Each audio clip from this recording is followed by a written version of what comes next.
Chapter 4. Wait, you said what? I do not believe I stuttered over my words just now. You should have heard them clearly enough.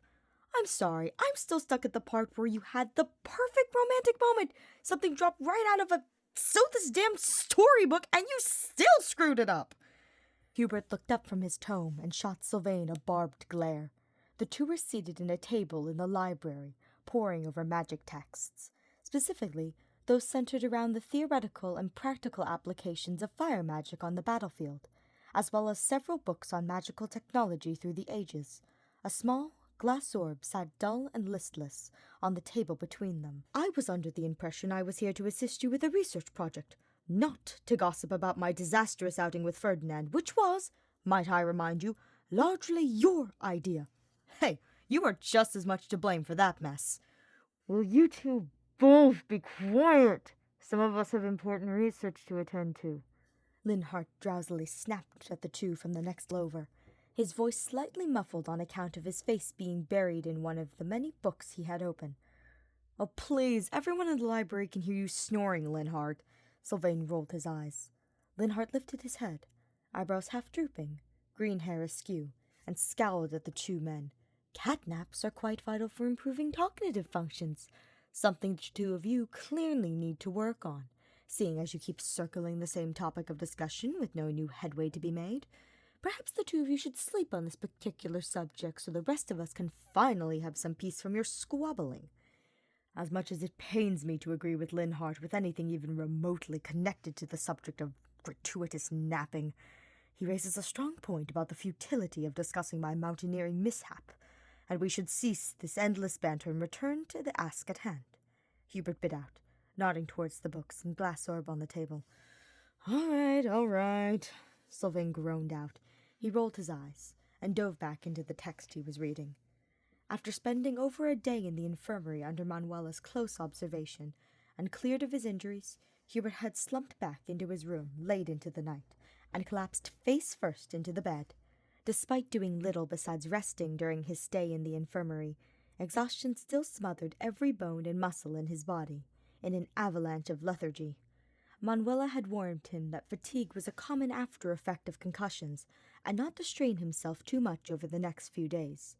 Much to his annoyance, she had already passed word on to the professor, as well as Lady Edelgard requesting that he not be deployed for any missions or battles over the next week. Of course, this information had not stopped Sylvain from banging on his door at some void-forsaken time of the morning, demanding his assistance on some wretched project he had been working on. Bedclothes askew, his curls jutting in every direction, sleep clinging to his drooping eyelids, Hubert had torn open the door and startled the bemused paladin on the other side. The commotion had also drawn the attention of his slumbering neighbours, with Caspar, Lorenz, and, much to Hubert's distress, Lady Edelgard, poking their heads out of their respective dorms and snapping at them to be quiet. Ferdinand was always awake before dawn, and therefore had not been present during Gautier's obnoxious wake-up call. The Fargus paladin had been unperturbed by the ruckus he had caused, and pushed his way into Hubert's dorm, shutting the door behind himself. Hubert had gaped at the other man as he leisurely sprawled across the nondescript chair that had been situated at the room's modest desk. Staying far away from Hubert von Vestra's living quarters was an unofficial but widely held dogma amongst the Garreg Mach alumni. Whispers of the dorm being protected with malevolent hexes and hidden traps laced with poison that could kill intruders in mere seconds spread throughout the army. Although the rumors of poisonous traps and hexes had been greatly exaggerated, Hubert was not foolish enough to keep any sensitive intel stored in his bedchambers anyway. He was still stunned by Gautier's audacity of entering uninvited and settling into the space as if it were his own. It was at that point, either oblivious to or deliberately ignoring Hubert's murderous glares, that Sylvain pulled out several rolled-up scrolls of parchment and began outlining his idea. The plan was for a new type of fire orb, one small enough to fit into the palm of one's hand. Although the current fire orbs, often employed as defensive turrets along the perimeters of Adresti's fortresses, as well as the Imperial Palace in Enbar, were already efficient conjuring cascades of flames onto enemy attackers. Their large size limited their mobility and applications in battle. Sylvain's proposal was to determine if there was any way to craft a smaller version of the fire orb that could be carried by soldiers into combat. The portable fire orbs would give non-spellcasters immediate access to fire magic that could supplement their primary weapons, a notion that could greatly change the tides in skirmishes between Gautier territory and Serang. The idea was actually quite brilliant. With Hubert's own proficiency in magic since he was a young child, he had not given much thought to providing those who were less inclined towards spellcasting tools that would allow them to readily conjure simple spells. Not only could the fire orbs greatly assist soldiers on the battlefield, but the technology could potentially be applied to other devices that require heat or fire to operate. Hubert had quickly agreed to assist Sylvain with his research. Not surprisingly, Garrigmock's library had been nearly barren on the subject of applying magic to mechanical contraptions. The Church of Saros had a long, documented history of smothering technological advances, branding them as heretical and destroying all evidence of their existence. Fortunately, Abyss's library had a handful of texts on the subject. The two had filled their satchels with the texts they needed and brought them above ground to make use of the better lighting and extra space found in the monastery's library. They had spent most of the morning scouring their respective texts and scribbling down notes. Already, Hubert had jotted down 2 parchment pages worth of ideas on how arcane crystals could be repurposed as magic conduits for mechanical devices. A small crystal ball with an arcane crystal implanted inside rested between them, a potential prototype for Sylvain's ideas.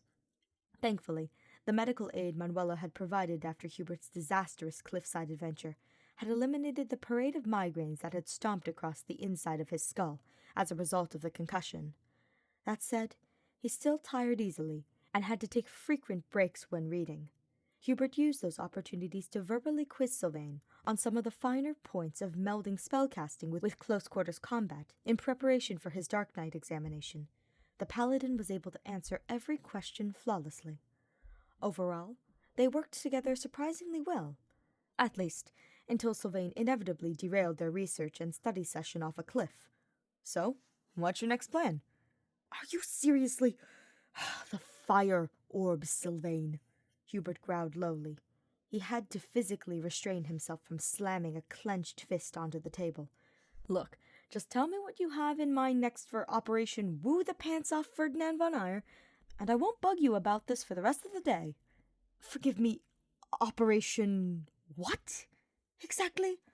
Oh, I'm sure you heard me just fine, Sylvain smirked. Hubert remained silent, his teeth clenched, his eyes glued to the open book in his hands, reading and rereading a paragraph of magic conducting materials. You have no idea what you're doing next, do you? Slamming the book shut, Hubert pinched the bridge of his nose and groaned. The glass orb rattled between them. Why is this of such importance to you? I have already agreed to assist you with your research as well as your Dark Knight certification, Hubert hissed. Even with his voice kept low, the exchange was starting to draw curious looks from others working in the library, and earning another angry huff from Linhart, who had placed an additional open book over his head to block out the noise. What can I say? I want my 70 coin from Yuri, Sylvain shrugged. I will give you double that amount if you never bring up this topic again. Hubert bristled between clenched teeth. The book on magic channeling materials was gripped tight enough to tear the text in half. Nuh-uh. Not gonna be that easy to get rid of me, Sylvain smirked with a shake of his head. Now I'm invested in this will-they-won't-they dance you and Ferdinand have going on, even though it's painfully obvious you're both crazy about each other. It would be like telling me to stop reading a book just before the good part. Yes, well, I advise you to find a different book to perk your interests, Hubert muttered, burying his face in his reading. A moment of blissful silence settled between the two men. Hubert released a breath of air, his back and shoulders relaxing into his chair as he dove back into his reading material, the scribble of pens and the rustle of turning pages the only sound at their shared table. The gentle noises were a soothing balm to Hubert's tired mind. At least, until... So, I don't want to be that guy, but have you thought of just telling Ferdinand how you feel? Sylvain asked. I mean, I can understand him turning a love confession into a convoluted mess, but you're blunter and more direct than a battering ram. What's the issue? Ferdinand said he sounded like a muffled snake singing an aria. came Linhart's muffled voice from his pillow of open books. Ouch! Really? Sylvain turned back to Hubert, trying to stifle his laughter. Hubert growled and slammed his book closed once more. He had to physically restrain himself from chucking the heavier text at the healer. That was not a love confession. Hubert gritted, his face flushing a damning pink once more. I was merely complimenting Ferdinand on his unwavering, optimistic nature. Really?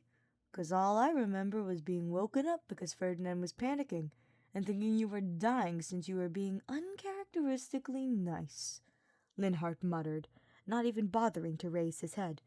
You should really find somewhere more private to talk about your personal life. Ideally, somewhere far away from where I'm trying to nap.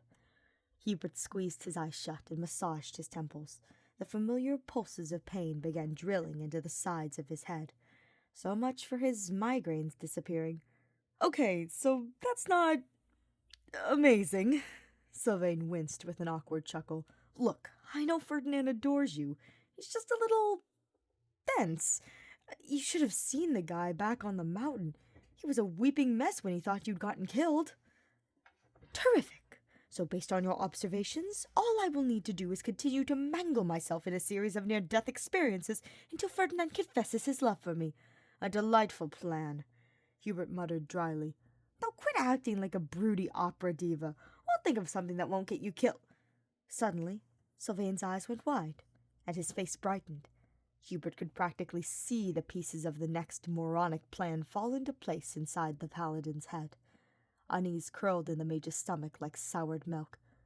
I just thought of the perfect idea, he beamed, jumping from his chair and almost knocking it over in the process. Immediately, Sylvain grabbed handfuls of his parchment and stuffed them into his satchel. Surely you have many other tasks you can attend to? Hubert bit out, trying to aim his most threatening glare at the Fargus knight. After all, you have a Dark Knight examination to study for. One cannot be too prepared for such an important test. It may very well shape the future of your military career, not to mention your ideas concerning a portable fire orb. Such an invention could permanently shift how combat is conducted in future battles.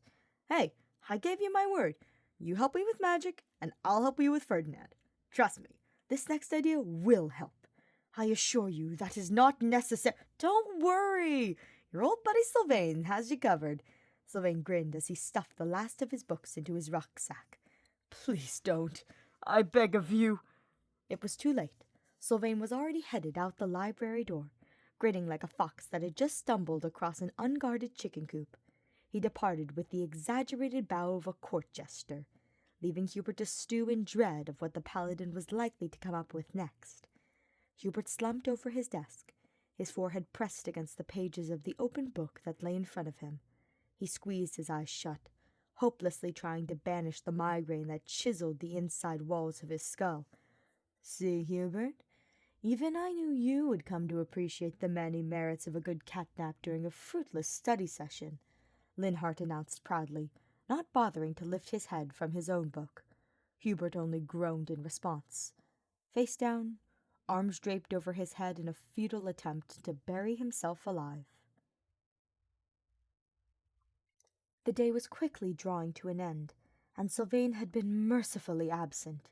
Hubert knew it was delusional to believe that the paladin had given up on concocting a new scheme for Hubert and Ferdinand to spend time together, but without Sylvain's grating presence, it was easier to pretend he was free of the bothersome Fargus knight. With the professor and Lady Edelgard following Manuela's medical recommendations and erring on the side of caution, Hubert had been forbidden from attending missions outside the monastery. To keep him occupied, he had been provided a series of simple errands and chores, knowing it would be impossible to expect him to sit and rest some more. Normally, being assigned stable duty was a surefire way to sour the remainder of his day. The stench of horse manure, the beasts themselves that seemed to make it their life's mission to kick and nip at Hubert, not to mention the grating company of those who could not stop spouting over the many supported virtues held by the temperamental, flea-ridden creatures, made the task about as enjoyable as having his teeth pulled out. The likelihood of working with Ferdinand was the only thing that kept the chore moderately palatable. That day, the menial task of mucking out stalls and sweeping out stable floors was just the mindless chore he needed to distract himself from the looming threat of Sylvain's next brilliant plan. Furthermore, Hubert had been teamed up with Ingrid, who was among the more tolerable of Garrick Mock's equestrian aficionados. Initially, the Falcon Knight had been leery around Hubert. Shadowy rumors of assassinations, sabotage, and espionage, some real, others hyperbolic forgeries, surrounded the mage like a heavy cloak. Although it had not taken long to befriend the original Black Eagles, or more accurately, they had befriended him whilst he had been focused on his duties to Lady Edelgard, those that transferred from the Golden Deer and Blue Lions classes viewed the Emperor's advisor with significantly more suspicion.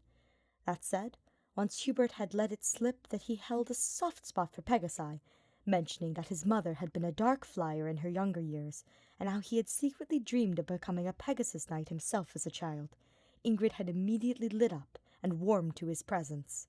She had introduced Hubert to her Pegasus, Duchess, and shared with him the winged creature's favorite treats, as well as the best ways to comb her.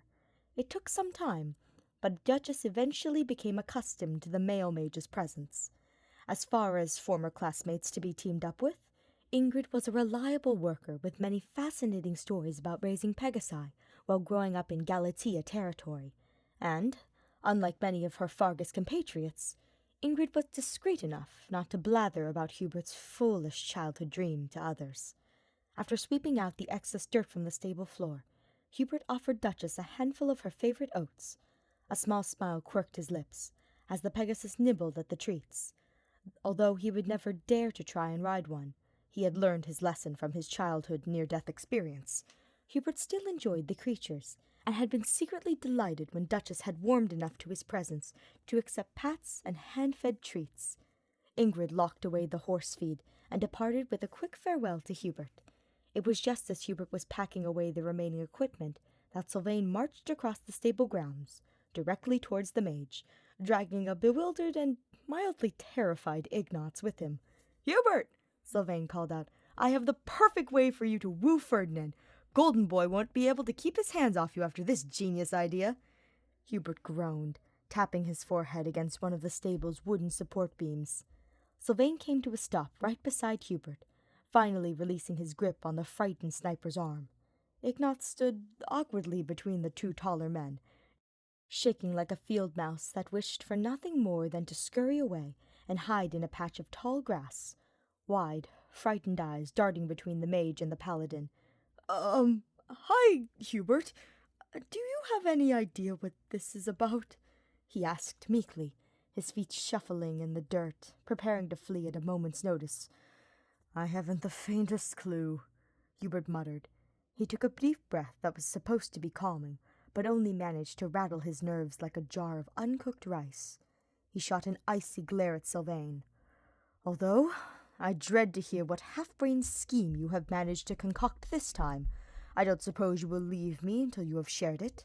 And seeing as you have also taken Ignatz hostage as part of whatever absurd endeavor you have brewing.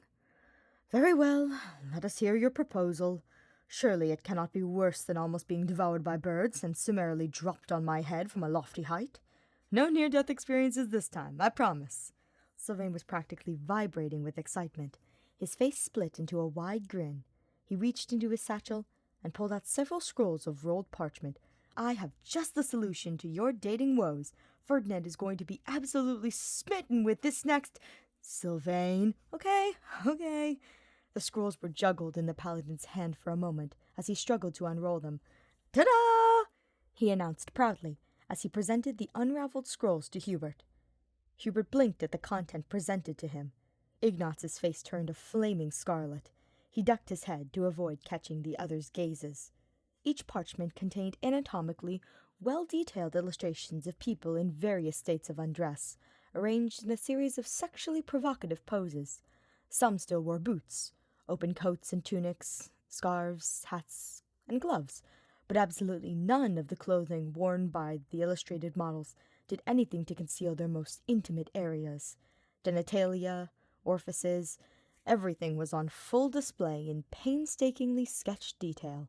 Sultry expressions that beckoned for the viewer's attention were painted across each of the models' faces.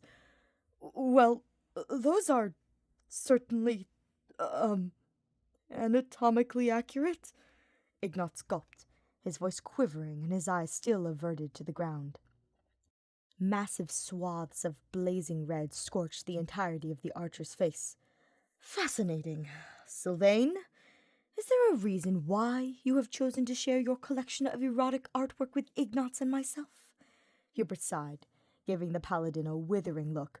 "Well, these are the ones purchased from that book merchant in Abyss, but I thought they'd be useful for illustrating my idea," the paladin explained with the nonchalance of someone outlining a busy trade route on a map, "especially seeing as you're a little dense at times when it comes to anything to do with romantic or sexual relationship." "The point, Sylvain? Get already." "Fine, fine." Sylvain's grin somehow stretched even wider. Hubert's stomach was already congealing with dread. "I think you should give Ferdinand some sexy illustrations of yourself, just like these ones here, and Ignatz can draw them." Deafening silence fell across the three men for a solid 5 seconds. "What?" Both Hubert and Ignatz shrieked at the same time. Mingled fury and horror bubbled in Hubert, like a volcano about to erupt. He ground his teeth together, feeling as if his jaw might shatter at any moment. Ignatz turned to Hubert, blanched with horror, his eyes so wide they looked as if they would pop out from behind his glasses.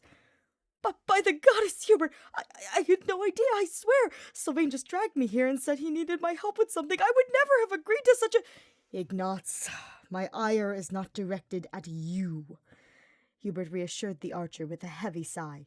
He turned to Sylvain, eyes bulging with rage. He could feel one of his veins pulsing in his forehead. Hubert had hypothesized many horrible scenarios that Sylvain would suggest the mage to undergo in an ill-guided attempt to attract Ferdinand's attention, many of which would result in Hubert's humiliation or bodily harm. What had come out of Sylvain's mouth was so much worse than anything Hubert could have imagined. Suddenly, the cliffside fiasco, monster bird attack, and subsequent concussion did not seem so bad. "Whoa, easy," Sylvain said in a calming tone, his hands raised in a placating gesture. "No need to get so worked up. It was just a suggestion. It's not like you were coming up with any courting ideas." "And you think sending Ferdinand unsolicited pornography is the best way to go about this?" Hubert's screeching reached a new level of shrillness he did not think was possible with his own voice. His eyes jumped around the stable grounds, desperately hoping that no one else had overheard the exchange. Look, lots of romantic couples are creating and trading these types of pictures these days. It's a way of staying intimate and thinking about one another when separated for long periods of time, Sylvain explained calmly, his hands still raised in a defensive gesture. "Void knows you and Ferdinand get busy with your different duties to the Empire and have to work separately for long periods of time. Some nice, sexy drawings of you will just give him something to think about. You know, keep him nice and warm on those cold, lonely nights when he's stationed away from your warm bed. Yes, I'm sure Ferdinand will be most enticed with a detailed drawing of my naked, ghoulish body posed like some sort of wanton, skeletal harlot." Nausea coiled in Hubert's gut. He could picture it already, Ferdinand's usual radiant visage, curled with disgust, as he lays eyes on the most mortifying drawing of Hubert exposed in all his gaunt, spindly-limbed glory. A scarecrow garbed in lingerie would be more sexually alluring. "Wow, we really need to work on your self-esteem," Sylvain said with a wince and a sad frown. "Might I offer a suggestion?" Ignatz meekly interrupted. Both Hubert and Sylvain turned to Ignatz. The sniper squeaked and recoiled back at their harsh stares. "Yes?" Hubert gritted. The sniper flinched, but stood his ground, his body quaking. "Well, provocative drawings may not be appropriate, but what about a tasteful portrait?" Ignatz continued hesitantly, eyes flicking up to Hubert's glowering face, before quickly darting away. "It's not unusual for people to carry pocket-sized paintings or drawings of those they care about, as a reminder of who they're fighting for. Maybe something like that would be more suitable for Ferdinand. I still like my idea better. Sylvain shrugged. Silently, Hubert pursed his lips and mulled around Ignaz's idea. The suggestion was not terrible, per se. It was certainly an improvement over the lewd drawings Sylvain had tactlessly proposed. Furthermore, the idea of Ferdinand carrying around a tiny picture of Hubert, occasionally looking down at the image and smiling fondly, it lit a warm spark in Hubert's chest. "Ignaz, I do believe your proposal may provide just what I need," Hubert said with a small smile. "Really? That's great!" Ignaz beamed. "I have some free time this week. Let me know when you're available for a portrait session." "Well, suit yourselves." Sylvain shrugged once more as he stuffed the scandalous drawings back into his satchel. "Let me know how that goes." With a final wave, Sylvain departed from the stable grounds. Hubert and Ignaz remained behind to set up the details for creating the portrait. The portrait session took place 2 days later. Ignaz had asked Hubert to meet him in one of the empty classrooms around noon. When Hubert arrived, Ignaz had already set up his easel, canvas, paint palette, and a large collection of brushes. Ignaz pointed at a chair positioned near the window and asked Hubert to take a seat. "We'll start with a full-size portrait. I could recreate miniature versions for Ferdinand to carry if you like what I painted today," Ignaz explained in a surprisingly assertive voice. Unease still creased the archer's brow, but the usual tension carried in his smaller frame had eased. Hubert nodded in understanding. He shifted in his chair to find the right posture, adjusting the clasps on his cloak and brushing away a near-invisible speck of dust. In his element, Ignaz appeared to transform into someone else entirely. Gone was the timid young man who cowered in fear any time Hubert even looked in his direction. Ignaz, the artist, tackled his work with an intimidating amount of confidence. Paintbrushes dipped into the palette and swept across the canvas in self-assured strokes. He had no difficulty instructing Hubert on how to sit, and reminded the mage to correct his posture when he began to slump forward. At one point, Ignaz had even gotten up and gently but firmly took Hubert's face in his hands and tilted the mage's head in a direction that would best catch the lighting needed for the painting. Although Hubert was no stranger to sitting still for long periods of time, having done so many times as part of his clandestine missions, being the central focus of Ignaz's attention for so long made him itch with discomfort. On multiple occasions, he had to physically stop himself from fidgeting with his hands and legs. The portrait took the entirety of the afternoon. Occasional breaks were taken, both for Hubert to stretch his legs and Ignaz to give his hands a rest, but for the most part they had worked steadily through the day. Ignaz absolutely refused to let Hubert see the portrait until it was completed, a request Hubert had no difficulty following, even if he itched to see the final product. Hubert let out a heavy sigh of relief when Ignaz told him the portrait was complete. "Well, it's complete." Ignaz's voice was neutral, but glimmers of unease could be seen in the artist's stiff posture. The artist's dignified composure had evaporated into an unnatural rigidness. His eyes flitted to Hubert anxiously from behind his glasses. "Come take a look and let me know what you think." Hubert swallowed past the lump in his throat.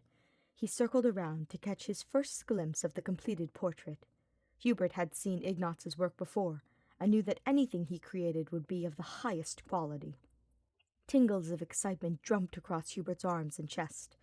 A small smile quirked at the thought of Ferdinand's warm face and bright smile when Hubert offered him the small version of the portrait.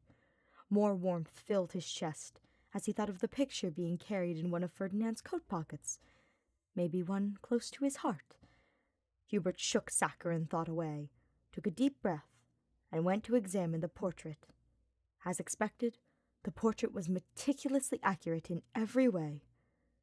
In fact, that was the problem. Hubert von Vestra was captured in all of his gloomy, morose glory. Every dark circle that ringed Hubert's narrow, serpent-like eyes in shadowy halos, the prominent ridge of his brow that clashed with his thin, nearly non-existent eyebrows, cheekbones that were sharp and jagged, giving the impression that his skin was stretched too tightly across his face. Pallor blanched to the point he would not be out of place in a coffin, a face that was far too gaunt to be inviting, the unmistakable head of dark curls, gnarled and wild like a bed of thorn-covered vines, some of the errant strands sticking up to resemble the horns of a malign demon. The slight, downturn of his lips and his neutral expression, as if his face were frozen in a permanent scowl. Every detail of the mage's sullen face was captured with perfect accuracy. Hubert knew his appearance was unsettling to many. In fact, he had leaned into this aspect on many occasions to terrify those he hunted, as the Emperor's spymaster being spoken of in the same whispers one would use to describe a lurking spectre had worked to his advantage. Countless times his targets had cried and blubbered the second they laid eyes on Hubert, spilling every secret they knew, without the mage even lifting a finger. It was not the face someone would carry in their pocket and look down at with love and adoration. The longer Hubert stared at his own ghastly visage, the more his naive eagerness from earlier deflated. Ferdinand would not want Hubert's ghoulish face glowering at him from his coat pocket. "I'm sorry." Ignatz frowned, his eyes downcast. "Maybe I can add some highlights, adjust the direction of the light source? That might help brighten—" "No." Hubert sighed, his shoulders slumping. "Your artistry is as impeccable as always. You have captured every detail of your subject with perfect accuracy. It is not the craftsman's fault that the materials he has provided are little to work with. You know, just because a painting may be technically accurate, it doesn't necessarily mean that it truly captures the subject's spirit." Ignatz pursed his lips, his brow furrowed in concentration. "Let me try again. I think I may have missed something." "That won't be necessary, Ignatz," Hubert said dejectedly, his face crumpled. "I apologize for wasting your time." Without another word, Hubert departed from the classroom, a chorus of Ignatz's apologies floating after him. Lead sat heavy and cold in the mage's chest and stomach. He sighed, his shoulders slumped, and made his way to the war room, where he was to meet with the professor and Lady Edelgard.